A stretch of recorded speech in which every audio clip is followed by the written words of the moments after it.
नमस्कार दोस्तों, आज की जो सच्ची घटना है उसे सुनने के बाद आप वाकई में दंग रह जाओगे और सोचने पर मजबूर हो जाओगे कि एक औरत एक लड़की के साथ ऐसा कैसे कर सकती है। दोस्तों, आप सभी को तो पता ही होगा कि अगर थाने की पुलिस किसी केस को सॉल्व करने में असमर्थ रहती है, किसी केस को वह लगातार इन्वेस्टिगेशन करती है, अगर उसको कोई ठोस सबूत नहीं मिल पाता है, एक ही केस को बार बार खोला जाता है, रीओपन किया जाता है, तब भी उसको कोई सबूत नहीं मिलता है, तब इस बात को ध्यान में रखते हुए उस केस को बड़े अधिकारी जैसे कि सीबीआई को सौंप दिया जाता है और सीबीआई उस केस को इन्वेस्टिगेशन करने में जुट जाती है और वह सोचती है कि यह लोग हर तरीका आजमा कर थक चुके हैं, अगर हम लोग भी यही तरीका आजमाएंगे तो हम लोग भी शायद असमर्थ हो जाएंगे केस को सॉल्व करने में। इसीलिए सीबीआई के बड़े अधिकारी होते हैं, वो एकदम गरीब मजदूर का भेष बनाकर फटे पुराने थोड़े कपड़े पहनकर उस होटल के पास पहुंचते हैं तो उन्हें अंदर ही नहीं जाने दिया जाता है। कहते हैं कि तुम यहाँ क्या करने आए हो? तो जो सीबीआई के इंस्पेक्टर होते हैं कहते हैं, साहब मैं बहुत गरीब आदमी हूँ, मुझे कुछ काम चाहिए, चाहे जो भी काम इस होटल में हमें दे देंगे तो मैं खुशी खुशी इस होटल में काम कर लूँगा। तो दोस्तों, वहाँ का जो मैनेजर होता है उन्हें पहले तो डांट फटकार देता है, कहता है कि तुम्हारे लिए यहाँ कोई जॉब नहीं है। फिर सीबीआई को तो उस होटल में किसी भी तरह से घुसना ही था, तो वह उस मैनेजर के पैर पकड़कर रोने लगते हैं। फिर उसके बाद दोस्तों वह मैनेजर का दिल पिघल जाता है और वह कहता है कि ठीक है, तुम्हें झाड़ू पोछा करने के लिए इस होटल में रख रहा हूँ। फिर दोस्तों उस होटल में सीबीआई इंस्पेक्टर को रख दिया जाता है, जिसके चलते तकरीबन 10-15 दिन तक एकदम साधारण सा दिखते हैं, न किसी से मतलब सिर्फ काम से काम रखते थे ताकि इन लोगों को भरोसा हो जाए कि यह सिर्फ गरीब थोड़ा हाफ माइंड आदमी है, ये बहुत भोलापन आदमी है, यह किसी को कुछ नहीं बता सकता। दोस्तों जब 10-15 दिन बीत जाता है उसके बाद वह सीबीआई इंस्पेक्टर कुछ ऐसा करता है जिसे सुनने के बाद आप भी दंग रह जाओगे, आप भी सोचने पर मजबूर हो जाओगे क्या इस सीबीआई इंस्पेक्टर को ऐसा करना चाहिए था कि नहीं। तो बने रहिए कहानी के लास्ट तक। दोस्तों कहानी बहुत ही रोमांचक, बहुत ही भावनात्मक है, इसलिए वीडियो को बिना स्किप किए लास्ट तक जरूर देखिएगा। तो आइए बिना देरी की वीडियो को स्टार्ट करते हैं, लेकिन उससे पहले अगर आप चैनल पर नए हो तो चैनल को सब्सक्राइब करके वीडियो को लाइक कर देना और बेल आइकन पर ऑल प्रेस कर दीजिएगा ताकि मेरी हर वीडियो का नोटिफिकेशन आप तक सबसे पहले पहुंचे। और आप किस जिला से मेरी वीडियो देख रहे हैं कमेंट करके जरूर बताइएगा दोस्तों। तो आइए बिना देरी की वीडियो को स्टार्ट करते हैं। नमस्कार दोस्तों, मेरा नाम है आदेश कुमार और आप देख रहे हैं आदेश जी क्राइम टॉक्स। दोस्तों दरअसल यह सच्ची घटना मुंबई में झुग्गी झोपड़ी में एक साधारण सा परिवार अपनी जिंदगी की गुजर बसर किया करता था। परिवार में जो उनकी सबसे बड़ी लड़की होती है जिसका नाम गुड़िया होता है। गुड़िया के 4 छोटे भाई बहन थे और उसके पापा रोड पर रेहड़ी लगाकर फलों को बेचा करते थे, लेकिन फिर भी परिवार खराब स्थिति से जूझ रहा था। गुड़िया जब बड़ी होती है, उसकी उम्र तकरीबन 16 साल हो चुकी थी, तो वह बचपन से ही घर की तंगी को देखते हुए बड़ी हुई थी। अब सोचने लगती है कि मैं भी बड़ी होकर ऐसा काम करूंगी जो अपने माता पिता को 4 पैसों का सहारा दे सकूं और अपने परिवार की आर्थिक स्थिति को सुधार सकूं। तो गुड़िया जॉब की तलाश में शहर में घूमती है, कभी किसी कंपनी में जाती है तो कभी किसी से जॉब के लिए कहती है, लेकिन कहीं भी काम या जॉब नहीं मिल पाता है। फिर गुड़िया इस बात से बहुत हताश और परेशान हो जाती है। लेकिन दोस्तों एक दिन ऐसे ही जब वह बस में बैठकर अपने घर वापस आ रही थी तो बस में उसकी मुलाकात एक महिला से होती है। वह महिला उसको परेशान बैठी देख उससे बातचीत करती है और उससे अपना कोई कार्ड देती है कि कल मेरे ऑफिस आ जाना, तुम्हारे लिए कोई जॉब ढूंढ कर दे दूंगी।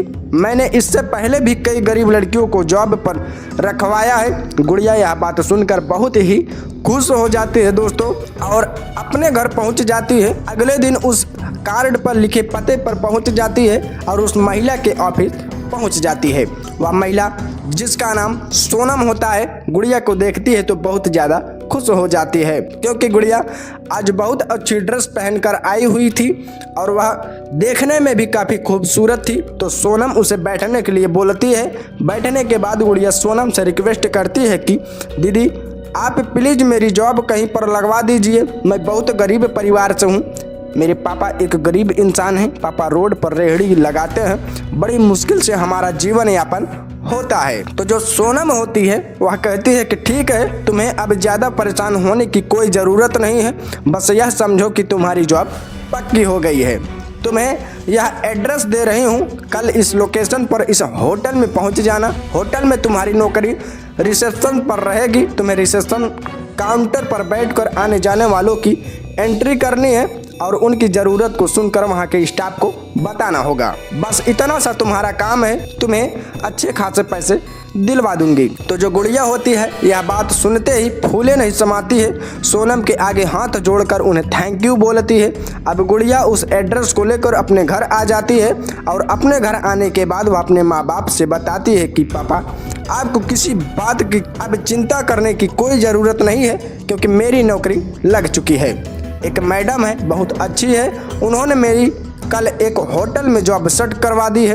कल से मुझे नौकरी के लिए जाना होगा। अब माँ बाप भी यह बात सुनते हैं तो वह बहुत खुश हो जाते हैं, क्योंकि गरीब परिवार था। सोचने लगे कि हमारी बेटी भी नौकरी करके 4 पैसे कमाएंगी तो वह हमें बहुत सहारा मिलेगा उससे। इसके बाद दोस्तों उसके माता पिता सोचते हैं कि इसके छोटे भाई बहन अच्छे से पढ़ लिख कर भी कामयाब हो जाएंगे।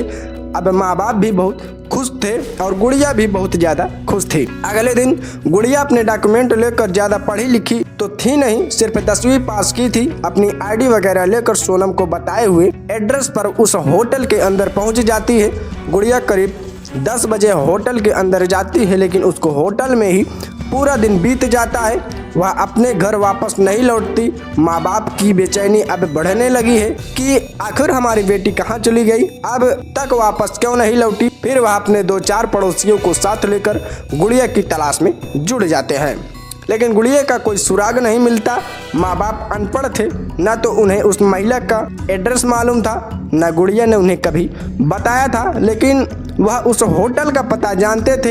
होटल पहुंचते ही तो उन्हें यह बोलकर वहां से बाहर कर दिया जाता है कि इतने बड़े होटल में हम किसी ऐसे अनपढ़ लड़की को जॉब पर भला क्यों रखेंगे, यहाँ कोई गुमनाम लड़की आई ही नहीं है।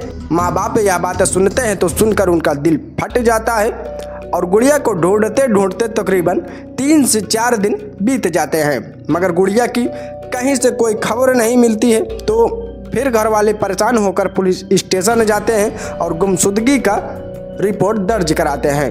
बताते हैं कि साहब, हमारी बेटी उस होटल में जॉब करने के लिए गई तो थी, लेकिन आज 4 दिन बीत गए हैं, वह घर वापस नहीं लौट कर आई। हमने उसे सभी जगह खोज लिया है, अपनी रिश्तेदारी में, उसके यार दोस्तों सहेलियों के घर, लेकिन किसी को कोई खबर नहीं है। अब वह जैसे ही यह बात सुनती है तो पुलिस होटल का जिक्र करने लगती है और एप्लीकेशन में होटल का नाम देखती है तो वह चौंक जाती है। उससे पूछते हैं कि आपकी बेटी की उम्र क्या होगी, तो वह बताते हैं कि हमारी बेटी की उम्र महज 16 साल की है। तब पुलिस वाले भी कहते हैं कि क्या तुम्हें यही होटल मिला था अपनी बेटी को नौकरी कराने के लिए। तब माँ बाप कहते हैं कि साहब, हमें तो कोई जानकारी ही नहीं थी, मेरी बेटी को एक महिला मिली थी, उसी के थ्रू वह उस होटल में गई थी और हम उस महिला को जानते ही नहीं हैं। हमारी बेटी ही उससे फ़ोन पर बातचीत करती रहती थी, उस महिला की बातों में आकर हमारी बेटी चली गई थी। अब पुलिस वाले भी समझ जाते हैं कि हो ना हो उस लड़की के साथ ज़रूर कोई अनहोनी हो गई है। फिर पुलिस वाले उनकी FIR दर्ज कर लेते हैं और उनसे कहते हैं कि उन्हें दिलासा दिलाते हैं कि आप लोग घर चले जाइए, हम केस की छानबीन करते हैं, हमें आपकी बेटी की कोई भी खबर मिलती है तो हम तुरंत आपको सूचना दे देंगे। माँ बाप निराश होकर घर को लौट जाते हैं और पुलिस अपनी तहकीकात में जुड़ जाती है। 1-2 बार उस होटल पर छापेमारी करती है, लेकिन कोई भी सबूत नहीं मिल पाता है, क्योंकि बड़ा आलीशान VIP होटल था। बिना किसी सर्च वारंट के तो वह अंदर घुसने ही नहीं देते थे। पुलिस 2-3 बार अपने बड़े अधिकारियों से परमिशन लेकर होटल में पहुंचती है, लेकिन होटल में पहले ही सूचना पहुंच जाती है कि आज छापेमारी होने वाली है, तो वह लड़कियों को वहां से कहीं और शिफ्ट कर देते थे और पुलिस के कुछ हाथ ही नहीं लगता था। पुलिस स्टेशन में पहले भी 2-3 केस इस होटल के खिलाफ आए थे, लेकिन पुलिस को भी पूरा यकीन था कि होटल में लड़कियों का देह व्यापार चल रहा है, लेकिन अपना ही सिस्टम खराब होने के कारण कोई सबूत न जुटा पाए। ऐसे ही समय बीतता गया और अधिकारी परेशान होकर रह जाते हैं। उनके पास दिन प्रतिदिन शिकायतें आने लगती हैं और हमारी भी बेटी ऐसे ही गई थी, लेकिन आज तक घर नहीं लौटी। जब शिकायतें ज़्यादा बढ़ने लगती है तो कुछ स्थानीय लोग जो राजनीति में जुड़े हुए थे वह अपना प्रेशर डालकर केस को CBI के हाथों में सौंप देते हैं। अब CBI की टीम केस को अच्छे से देखती है। पिछले इन्वेस्टिगेशन को ध्यान में रखते हुए वह फैसला लेते हैं कि हमें डायरेक्ट रेड नहीं डालेंगे, हमें उस होटल के अंदर ही जाना पड़ेगा, वहाँ सबूत इकट्ठा करने होंगे, अच्छे से देखना होगा कि आखिर यह खबर सच है या फिर झूठ, और अगर यह बात सच है तो कौन फंसा रहे हैं, क्योंकि सिर्फ होटल को सील कर देने से अलग अलग लोगों की सच्चाई का पता नहीं चल पाएगा। अब सीबीआई इंस्पेक्टर अपने यूनिफॉर्म को उतार देते हैं और 15 दिनों तक न नहाते हैं और ना ही बाल धोते हैं और ना ही दाढ़ी बनाते हैं, और फिर एक गरीब मजदूर का भेष बनाकर होटल के मैनेजर के पास पहुंच जाते हैं और कहते हैं कि साहब, मैं एक बहुत बेसहारा और गरीब आदमी हूं, मैं 2 दिनों से मेरे घर में चूल्हा तक नहीं जला है, बीवी बच्चे भूखे हैं, कहीं कोई काम नहीं मिलता, आप मुझे इस होटल में किसी भी काम पर रख लीजिए जिससे मैं मेहनत मजदूरी करके अपने परिवार का पालन पोषण कर लूँगा। आप चाहे मुझे कुछ भी बता देना, बस मेरे परिवार को 2 वक्त का भोजन मिल जाए, इतना मेरे लिए काफ़ी है। दिन रात यहीं रहकर काम करूँगा। तो मैनेजर साफ साफ इनकार कर देता है कि यहाँ तुम्हारे लिए कोई काम नहीं है, क्योंकि मैनेजर बहुत सतर्क था कि कहीं कोई बाहर का आदमी सूचना न दे और बाहर लोगों को इसकी जानकारी न पता चल जाए। लेकिन वह मजदूर मैनेजर के पैरों में गिर जाता है दोस्तों, और पैरों को पकड़कर वह फूट फूट कर रोने लगता है, भगवान का वास्ता देता है, उसके बीवी बच्चों का वास्ता देता है, क्योंकि दोस्तों सीबीआई अफसर केस को सुलझाने के लिए किसी भी हद तक चला जाता है। अब मैनेजर भी सोचता है कि यह सचमुच कोई वास्तविक गरीब आदमी है, चलो इसको यहाँ साफ सफाई या फिर बर्तन मांजने के लिए रख लेते हैं, दिन रात यहीं काम करेगा, ज़्यादा सैलरी भी नहीं लेगा, फ्री का वर्कर मिल रहा है। तो मैनेजर उससे कहता है कि चलो ठीक है, मैं तुम्हें काम पर रख लेता हूँ, लेकिन तुम्हें जूठे बर्तन साफ करने होंगे, रूम में पोछा लगाना होगा, यही सब काम तुम्हें यहाँ देखना रहेगा। तो मजदूर भी कहता है कि ठीक है साहब, मैं यहाँ काम करने के लिए तैयार हूँ, बस मुझे काम पर रख लीजिए, मैं बहुत परेशान हूँ। अब सीबीआई इंस्पेक्टर होटल के अंदर पहुँच जाते हैं और सतर्कता के साथ और कुछ दिन अपने काम से काम रखते हैं, बिल्कुल मायूस और भोलापन लोगों को दिखाते हैं। होटल के स्टाफ उनकी बहुत मजाक भी उड़ाता था, उनकी खिल्ली उड़ाकर मजा लेते थे, लेकिन सीबीआई अफसर सब कुछ बर्दाश्त करके होटल में काम करते हैं, लोगों का विश्वास जीत लेते हैं कि यह तो भोला भाला सा इंसान है, आधा ही पागल है। वो जूठे बर्तनों को साफ करते हैं और फर्श पर पोंछा लगाते हैं, यहाँ तक कि टॉयलेट तक को साफ करने का काम उन्होंने किया, लोगों को उनकी इमेज का एक भोले भाले इंसान की तरह दिखाया। करीब 15 दिन ऐसे ही बीत जाते हैं दोस्तों। इसके बाद वह रात दिन वहाँ रह रहे थे और रात में आने जाने वाले लोगों पर निगाह रखने लगते हैं, कौन यहाँ आदमी आता है और कौन जाता है, और कम उम्र की लड़कियाँ अक्सर उन्हें बेसुध हालत में देखने को मिलती थी, जिनका लोग सौदा करके उनके साथ ज़बरदस्ती किया करते थे। एक एक चीज़ को अच्छे से देख चुके थे और बहुत सारे सबूत उन्होंने वहाँ इकट्ठा कर लिए थे।